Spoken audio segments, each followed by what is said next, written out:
varias cosas. Lo más inmediato me parece es que el gobierno pueda sostener, si este acuerdo se concreta, un poco más la estrategia macroeconómica que viene llevando adelante. Sobre eso quizás me gustaría hacer alguna precisión. Sí, Eh, obvio.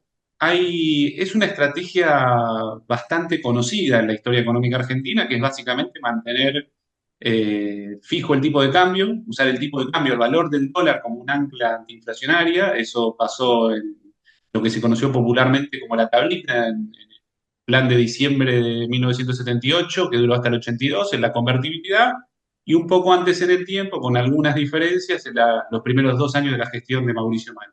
Este acuerdo de producirse es un acuerdo ilegal en los términos de la legalidad argentina, ilegítimo, y que se va a utilizar para eso, sostener un poco más el esquema macroeconómico, y en el medio hay un montón de gente que hace negocios.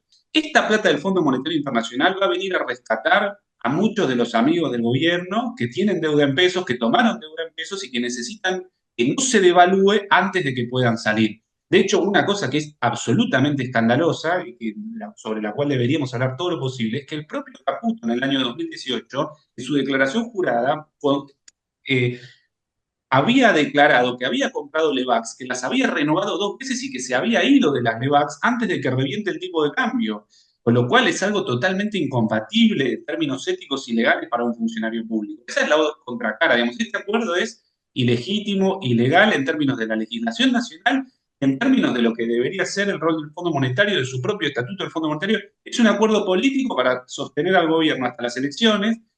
No se puede entender este acuerdo sin la dimensión política, porque o sea, esto contradice, el propio Fondo Monetario tiene un artículo en 2020 que dice lo que Sí. hace robusta las deudas de los países es el crecimiento económico y no el déficit y el superávit fiscal. El Fondo Monetario sabe, lo ha escrito, el propio fondo ha escrito, tiene la base de datos que uno puede chequear.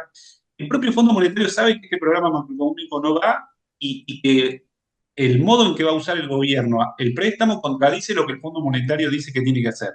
Y en ese sentido es que es algo totalmente ilegítimo y que hay que repudiar desde el vamos, digamos, ¿no? Y que se va a usar para que un montón de gente salga, compre dólares baratos, lo más barato posible y haga un montón de plata, digamos, ¿no? Después lo vamos a tener que pagar todos.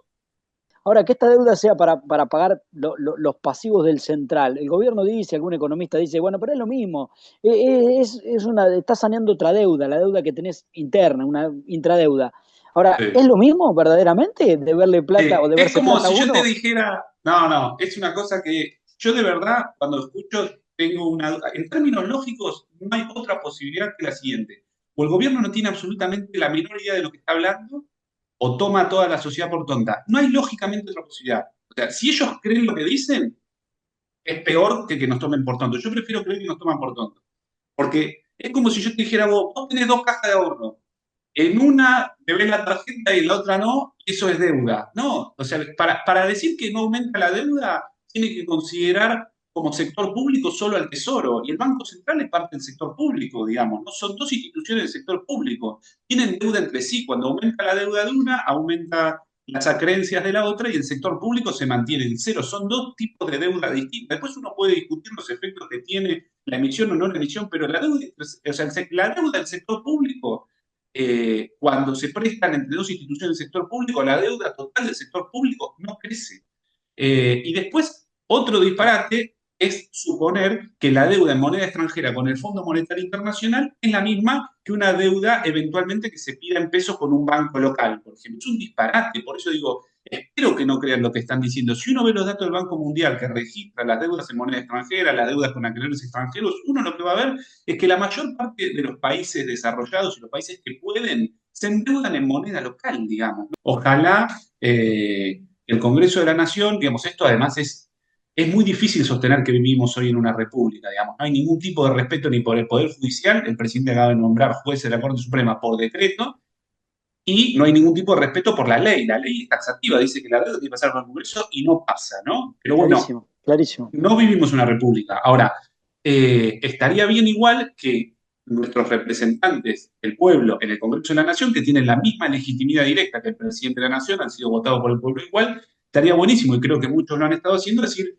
si nosotros somos gobierno, no vamos a reconocer esta deuda, porque el Fondo Monetario es una institución de Naciones Unidas y generar los antecedentes para poder discutir una deuda que, repito, es ilegal e ilegítima esta, es muy importante para después dar una discusión que antes no la dimos y tendríamos que haber dado cuando Macri hizo lo mismo, digamos. Es muy importante que estos funcionarios que están pasando por arriba de las instituciones de la República, que están tomando medidas que van a condicionar la democracia por generaciones, que después tengan que pagar en la justicia las cosas que están haciendo, digamos. Me parece muy importante.